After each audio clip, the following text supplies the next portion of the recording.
सर्वप्रथम सर्वांना श्री स्वामी समर्थ। एखाद्या व्यक्तीला आयुष्यभर जर का तुम्हाला वशमध्ये करायचं असेल तर हा उपाय हे नक्कीच तुम्ही करू शकता। कुठलाही तंत्र नाही, मंत्र नाही, आणि हा वशीकरणाचा उपाय जो आहे हा एकदम सात्विक आहे। त्यामुळे तुम्ही नक्कीच ह्याचा वापर करू शकता। परंतु तुम्ही जर का चुकीच्या कामासाठी ह्या वशीकरणाचा वापर केला तर मात्र हे वशीकरण नक्कीच काम करणार नाही किंवा तुमच्यावर उलट हे वशीकरण होणार आहे। बघा, एखादी व्यक्ती आपल्याला आपल्या घरातच किंवा ती एखाद्या व्यसनाच्या आहारी गेले आणि ती आपल्याला अतिशय त्रास देते, अशा व्यक्तीसाठी सुद्धा हा तुम्ही उपाय करू शकता। किंवा तुम्ही एखाद्या व्यक्तीला भरपूर सारे पैसे उसने दिलेले आहेत आणि ते परत मिळत नाहीत, परत मिळविण्यासाठी तुम्ही सुद्धा हा उपाय करू शकता। किंवा कुठलीही व्यक्ती तुमच्या मनाविरुद्ध वागते, तुमच्या कुठल्याही प्रकारच्या म्हणण्याला अर्थ देत म्हणजे विचारत नाही, म्हणणं ऐकून घेत नाही, फक्त तुमच्यावर पलटवार होतात, तुम्हाला नेहमी घालून पाडून बोललं जातं, तुम्हाला नेहमी त्रास दिला जातो, अशा लोकांसाठी तुम्ही हा नक्कीच उपाय करू शकता।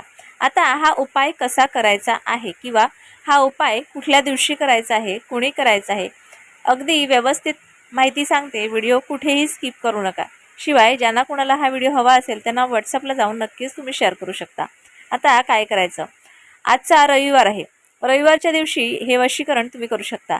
परंतु आजचा व्हिडिओ कदाचित लेट येऊ शकतो, त्यामुळे तुम्ही पुढच्या रविवारपासून ह्या वशीकरणाच्या उपायाला सुरुवात करू शकता। आपल्याला ह्या वशीकरणासाठी रविवार हा दिवस निवडायचा आहे। आता रविवारी तुम्हाला एक मातीची पणती घ्यायची आहे। त्यात तुम्हाला काय घ्यायचं आहे तर 4-5 कापराच्या वड्या घ्यायच्या आहेत। फक्त 5 तरी घ्या, 5 पेक्षा कमी कापराच्या वड्या घेऊ नका, का तेही सांगते।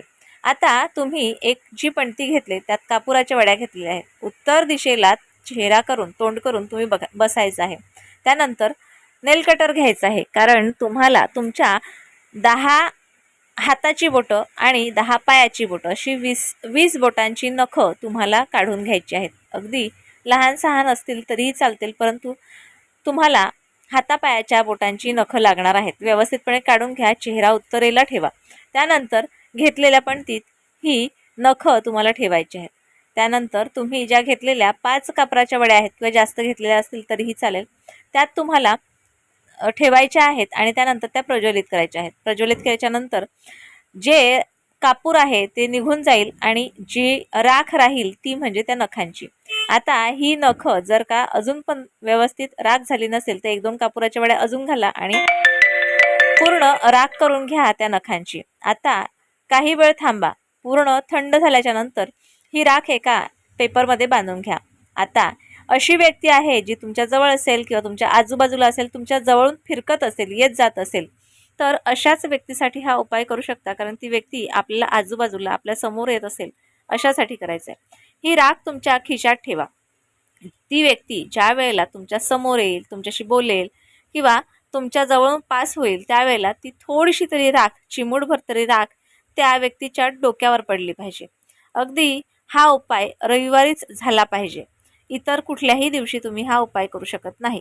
त्यामुळे तुम्ही रविवारच्या दिवशी हा उपाय करा। चिमूटभर तरी राख त्या व्यक्तीच्या डोक्यावर पडली पाहिजे। मग ती कशी टाकायची, काय टाकायची, हा तुम्ही प्लॅन करा। आता ही जी राख आहे, ही राख तुम्ही चिमूटभर तरी त्या व्यक्तीच्या डोक्यावर टाकल्याच्या नंतर ती व्यक्ती प्रत्येक गोष्ट तुमच्या मनासारखी करेल। अगदी कुठलीही गोष्ट करायची असेल तुमच्या मनाविरुद्ध काही होणार नाही याची काळजी ती व्यक्ती स्वतःच घेणार आहे। प्रत्येक व्यक्तीसाठी तुम्ही हा उपाय करू शकता। ती व्यक्ती चांगल्या कामासाठी तुम्ही वशमध्ये करू शकता, चुकीच्या कामासाठी कुठलाही उपाय करू नका, ते योग्य फळप्राप्ती देत नसतं। त्यामुळे हा उपाय करत असताना तुम्ही कुठल्या कामासाठी करता, कुठल्या व्यक्तीसाठी करता हे नक्कीच लक्षात आणून करा। आजचा छोटासा व्हिडिओ तुम्हाला कसा वाटला मला नक्की कळवा, आणि व्हिडिओ आवडल्यास लाईक, शेअर, सबस्क्राईब मात्र जरूर करा। पुन्हा भेटूया अशाच एका नवीन व्हिडिओसोबत, नवीन विषयासोबत। तोपर्यंत सर्वांना श्री स्वामी समर्थ।